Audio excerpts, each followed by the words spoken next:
এর ম্যাচ ছিল কলকাতা যুব ভারতী স্টেডিয়ামে ইস্টবেঙ্গল ও মোহনবাগানের মধ্যে, যার ডার্বি নামে খ্যাত।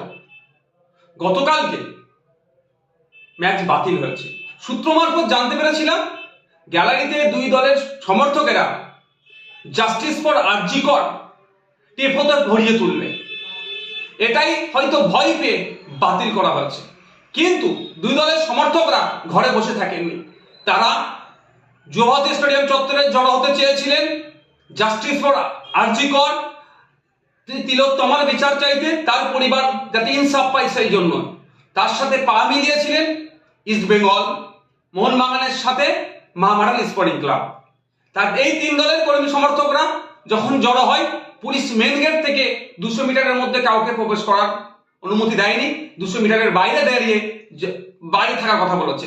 তিন দলের সমর্থকেরা 200 মিটারের বাইরে থেকে শান্তিপূর্ণ ভাবে তারা প্রোটেস্ট করছিল এবং জাস্টিস ফর আরজি কর, জাস্টিস ফর তিলোত্তমা বলছিল। কিন্তু পুলিশ নির্বিচারে তাদের উপরে আক্রমণ করে। নারীরাও বাদ যায়নি, টেনে হিঁচড়ে প্রিজন ভ্যানে তাদেরকে তোলা হয়।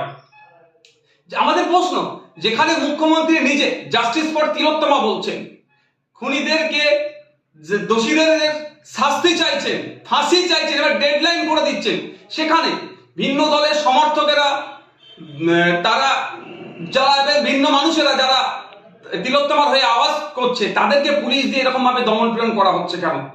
আমরা কি ফ্যাসিস্ট রাজ্যে বসবাস করছি, না ফ্যাসিস্ট জমানা দিয়ে চলছি? আমরা জমানার মধ্য দিয়ে যেভাবে দমন পীড়ন করা হচ্ছে, মানুষের বাক স্বাধীনতা কেড়ে দিচ্ছে, মানুষ অন্যায়ের বিরুদ্ধে কথা বললে সেটা পুলিশকে দিয়ে দমন পীড়ন হচ্ছে। যেভাবে কাণ্ডটা আজকে ঘটেছে, তীব্র ধিক্কার নিন্দা জানাচ্ছি।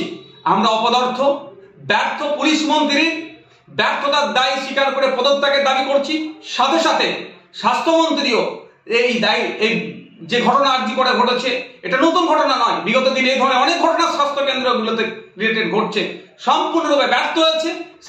স্বাস্থ্যমন্ত্রীরও পদত্যাগ দাবি করছি এবং সাথে সাথে একটু রাজ্যের মুখ্যমন্ত্রীকে স্মরণ করে দিতে চাই যে পৃথিবীতে যত ফ্যাসিস্টরাই ছিল না কেন, তারা বিভিন্ন সময় গুন্ডা মস্তান পুলিশ প্রশাসনকে কাজে লাগিয়ে মানুষের বাক স্বাধীনতা কেড়ে নেওয়ার চেষ্টা করেছে, মানুষকে দমিয়ে রাখার চেষ্টা করেছে, কিন্তু নির্দিষ্ট সময় পরে কিন্তু সেই ফ্যাসিস্টদের পতন হয়েছে।